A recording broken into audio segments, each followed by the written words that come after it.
Also, sir, you created the nation's most admired counter-insurgency. So, how was that made possible? I want to go to Congo because I love the jungles. They said, you come here, Brigadier. This is as good as Congo. The nation called me. I went to Basta, where nobody wanted to go. And then I will set foot. If you see the map of India on a Diwali night, you'll see brightness everywhere. But in Basta, in southern Basta, there used to be darkness. So, Brigadier, you were the one among the youngest soldiers who reached to Dhaka in 1971. Can you please share the most unforgettable moment from the Tanjay Paradrop mission?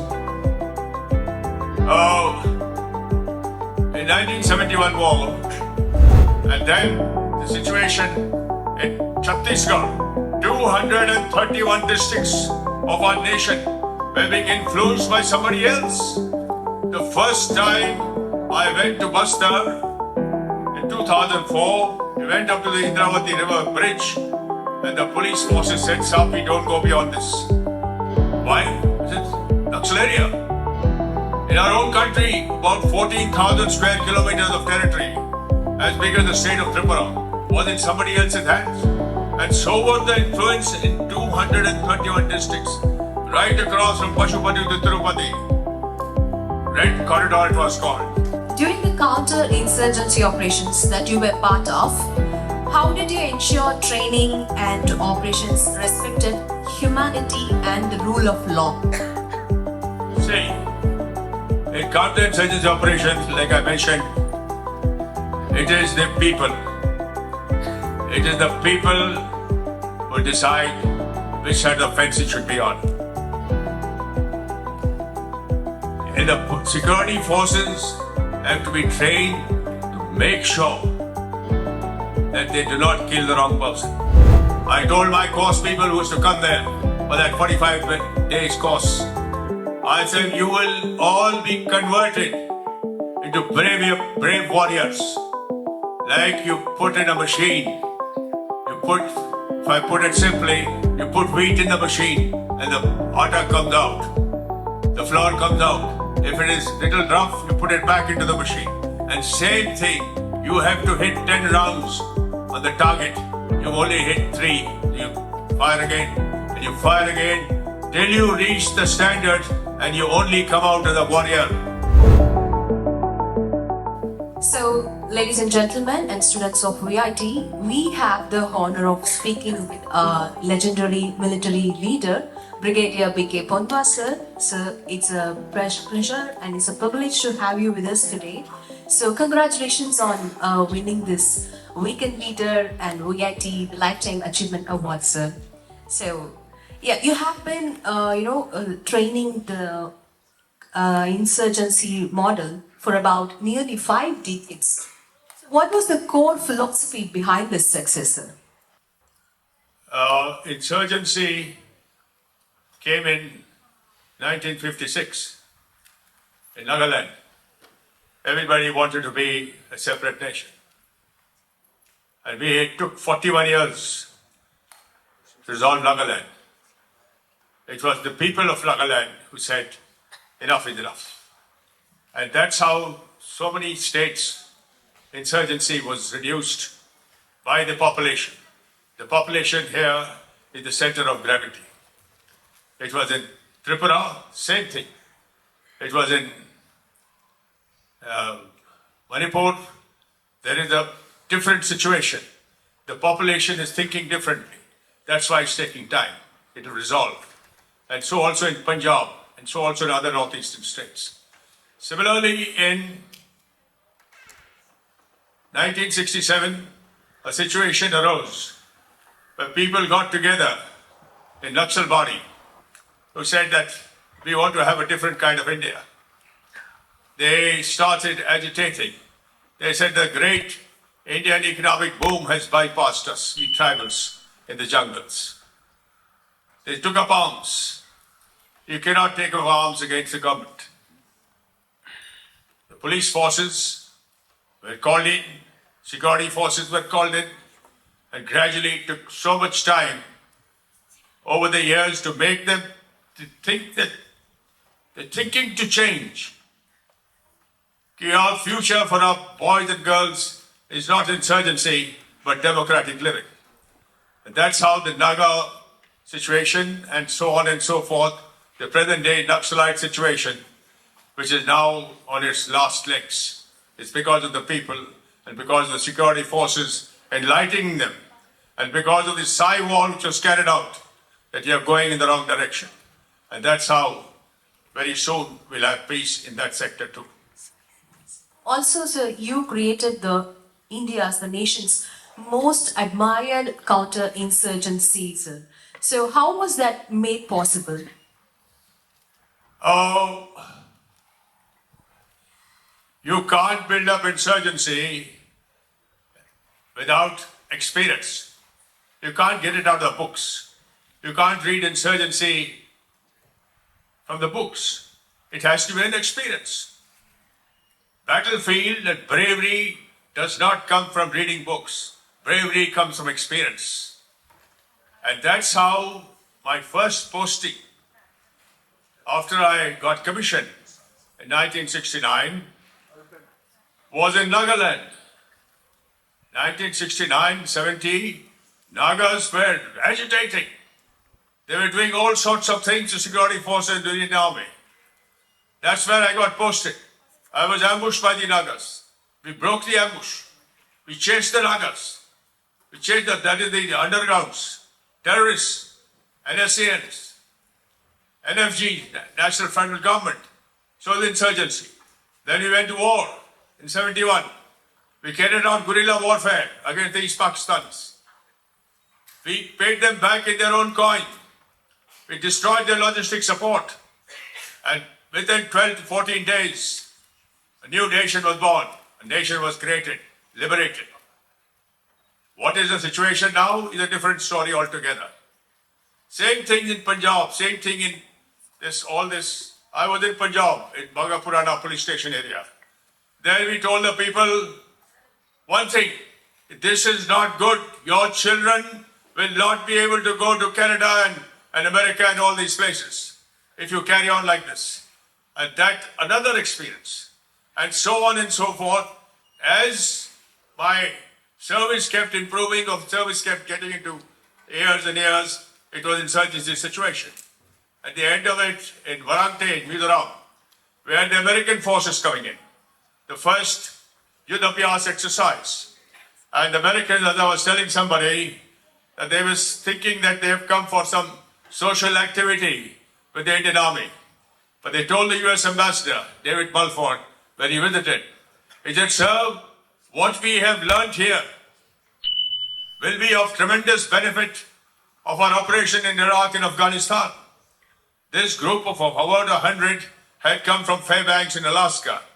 And that's how interaction with the Indian Army started with the American forces. And we are continuing every year. We have Yuddhabhyas exercise. I think 17 or 18 has just got over. 1 year we go, 1 year they come. So insurgency. And then the situation in Chhattisgarh, 231 districts of our nation were being influenced by somebody else. The first time I went to Bastar in 2004, we went up to the Indravati River bridge and the police forces said, Sahab, we don't go beyond this. Why? It's Naxal area. In our own country, about 14,000 square kilometers of territory, as big as the state of Tripura, was in somebody else's hands. And so was the influence in 231 districts, right across from Pashupati to Tirupati. Red Corridor it was called, Lal Atak, against civilian population. And that's how the word started that we have got to resolve. We got to wrap up the red carpet. And that was the one which got into Varante. And I was asked, what are you going to do, Brigadier? I said, I'm retiring after about 4 months. I've applied for United Nations. I want to go to Congo because I love the jungles. They said, you come here, Brigadier. This is as good as Congo. The nation called me. I went to Basta, where nobody wanted to go. that I will set foot. If you see the map of India on a Diwali night, you'll see brightness everywhere. But in Bastar and southern Bastar, there used to be darkness. Now it has changed. Lights have come up. Difficult development has come up. The government has started making roads, other things. Naxalites were obstructing all these obstructions, obstructing all these developments. Now they're surrendering every day. Today also some have surrendered.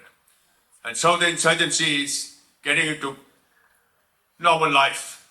Brigadier, so now it feels really great to witness the moments, the historical moments from your mouth itself. So we are really privileged to be here with you now.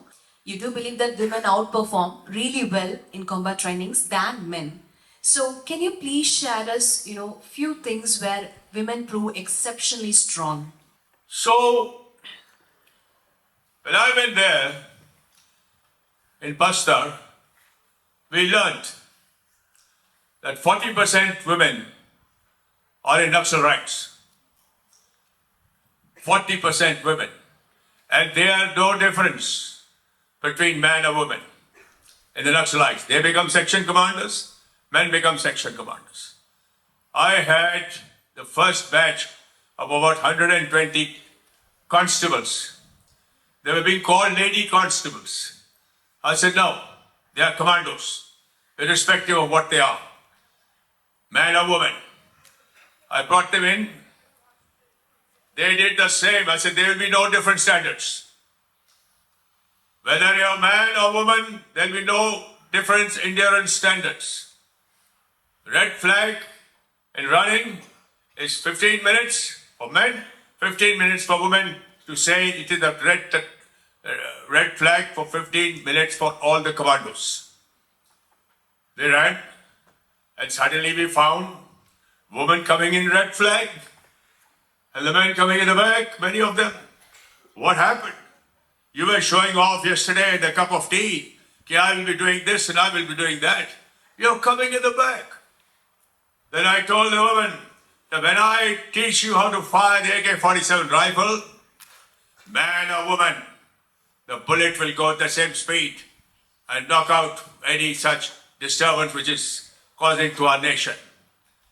I told them all things. I said no differences, because a bullet fired by a man or woman will go the same speed and be able to clear things up. And that's how things changed. I taught them how to catch a cobra. वो खौफनाक दरिंदा जिससे पूरी मानव जाति को बहे, वो अपना दोस्त बनना चाहिए. I made them friends with animals. I made them friends with bears and leopards and all. Said they never bite. Cobra never bites. You saw the photograph. Cobra never bites. Cobra protects himself. He says, my friend, your freedom ends where my nose begins. You touch me, I will bite you. You come near me, I'll go back to prepare. And then strike you if you touch me. Otherwise, he'll go away. And that's how fear was gone. A snake never bites you. You trouble him, he'll bite you. He's protecting himself. He's protecting his children. Bears, we have little cubs and all in our college. They all live there peacefully. We give them water. I made water points for all the animals. They used to come. Yeah, those women had no fear, right? Huh? So those women had no fear. No fear. What I just mentioned, the women at the end of the college, at the end of the course, they give a feedback. And then they said, now we can protect ourselves, we can protect us, we feel no fear in the thing, we'll sort them out, whoever is going to come in and trouble us or anything like that.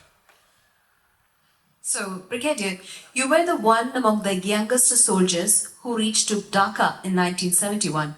Can you please share the most unforgettable moment from the Tanjil para-drop mission? Oh, in 1971 war, I was doing mountain warfare course in Sonmarg when the war broke out, on the sense when the threats started off that Bangladesh refugees have started coming in. So we moved, in October we moved to the border, Meghalaya border.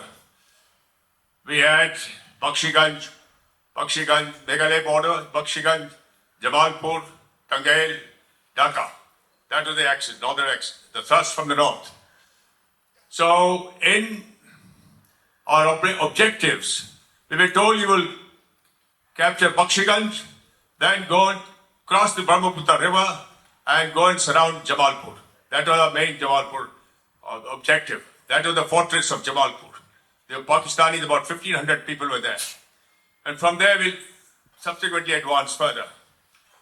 So, we did Bakshiganj, surrounded Bakshiganj. Their commander got killed. The Bakshiganj just withdrew into the forward position. They went to Jabalpur. We bypassed Jabalpur from the river, and at the night we sent them a note. The commander of Jabalpur fortress, surrender, will teach you in Geneva Convention, as per Geneva Convention. It did not happen. They attacked our position because they were told to go to Dhaka. Dhaka was being surrounded by all directions by the Indian Army and the Defence Forces. Then they had to go to Dhaka, they had to attack our position. They attacked our position, a roadblock. One company, 500 of us. They didn't think we were so many. They started their war cry at about 11:30 in the night on 10th of December. By morning, there was battlefield, more than cries of the war and wounded were heard. Saab, nahi ladna chahte, surrender karna chahte, ye wagera, all that. And the battle was over. At mid-afternoon, All India Radio transistor was switched on. And Lotika Ratnam said, in a night-long battle of outwitting and outmaneuvering the enemy, the strategic town of Jabalpur has fallen to the Indian forces. Now the northern gates to Dhaka are open. And truly the northern gates to Dhaka are open. And that's where my commanding officer said, Panwar, my pet name is Pony. You will lead the advance. And I had sat in the open jeep, medium machine gun on top like this.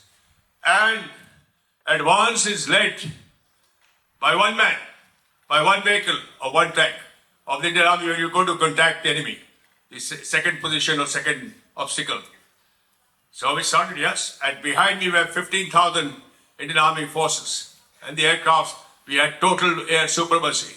Air supremacy, there was no Pakistani Air Force. It was all grounded. All the airfields were destroyed.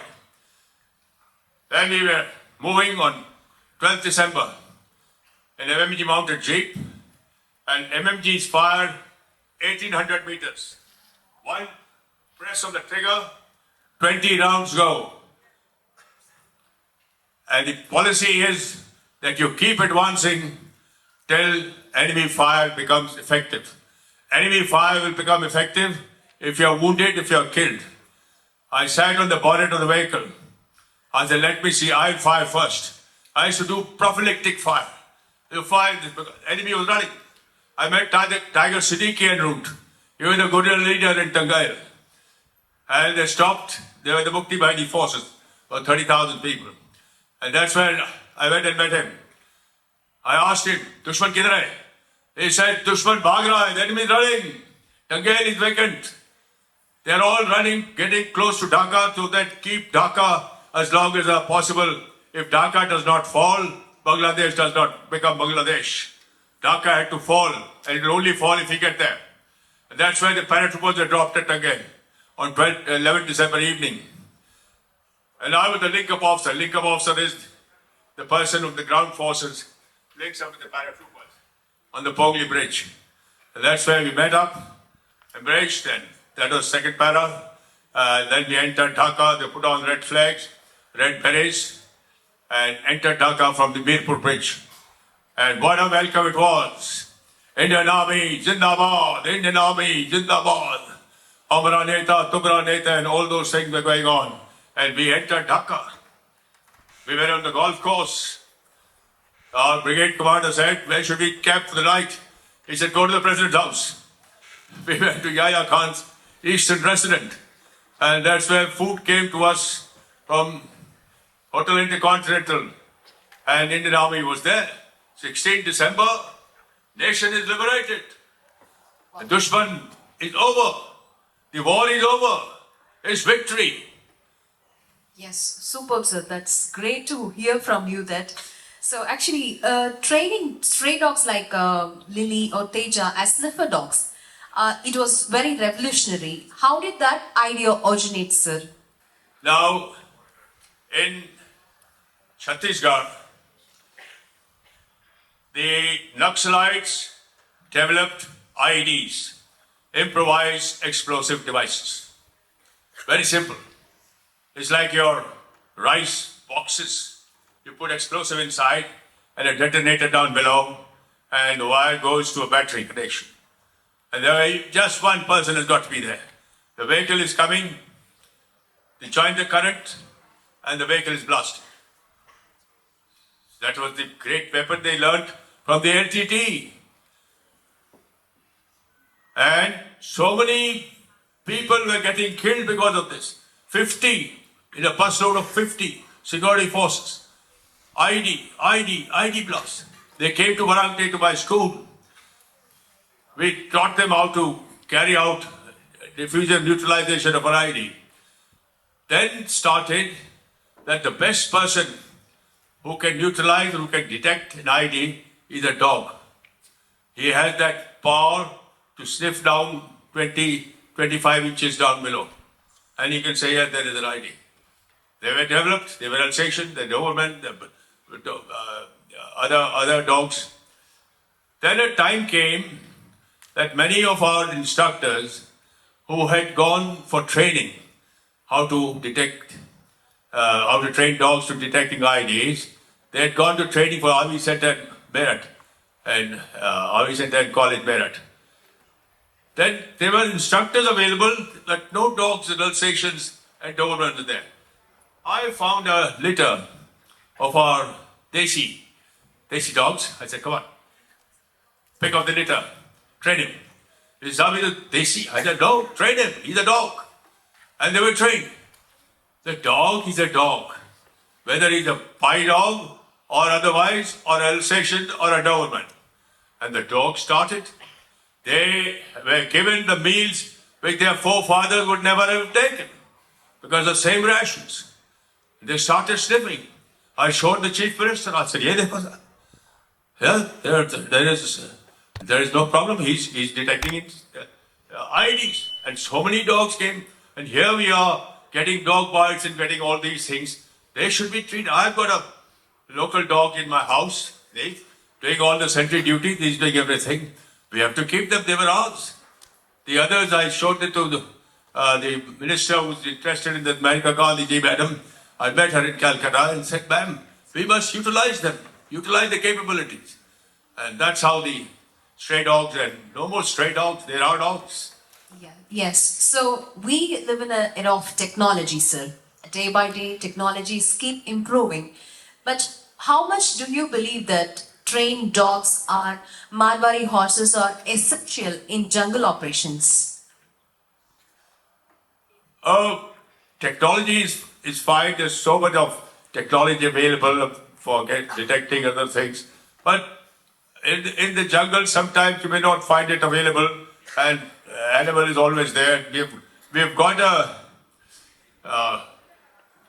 the vultures have been trained to go and snatch the drones which are coming in from Pakistan side. They got drones, small drones coming in. The vultures bring them. So all that is being done. Every utility, every facility is being utilized. Yeah, okay, sir. So, during the counter-insurgency operations that you were part of, how did you ensure training and operations respected humanity and the rule of law? See, in counter-insurgency operations, like I mentioned, it is the people. It is the people who decide which side of the fence it should be on. And the security forces have to be trained to make sure that they do not kill the wrong person. They should not open fire. In fact, the teaching I gave my people there, that till such time the Naxalites or the terrorists, he opens fire, only then you can return. You have to be good in returning the fire rather than shooting them down. because you might kill the wrong people. If there is a villager around, there are 4 or 5 villagers, there's one terrorist, surround him. Do psychological warfare. Tell him to surrender. You've been surrounded. Use all means, but do not shoot and kill the wrong person. That is very important, because after all, the terrorist is also a man. The terrorist has gone. That is the terrorists who are not coming from across the border, but those who are like the Naxalites. There are people. There are tribals. They've been bypassed by the great Indian economic boom. And they're wanting their thing, which is now happening. From all directions, hospitals, roads, schools, future friends, all that. As a top specialist in counterinsurgency and jungle warfare, what viral advice or lesson would you give to your security personnel in terms of bravery, honesty, and leadership? Any leadership in counterinsurgency operations is by personal example. The person who is the commander of that force is he who leads and decides as to how the maneuver has to take place to surround a camp and destroy or chase or whatever. But at the same time, it should not be overkill if there is a firing taking place. It should be minimum force to be used. So, being a military man, I understand you must have had tremendous discipline. So, I'd like to understand, apart from that discipline, what are all the motivation and leadership traits that you had to have such a long and demanding career? Main motivation are few things. The human body is capable of undergoing tremendous stress and strain. It's often not realized it is put to test.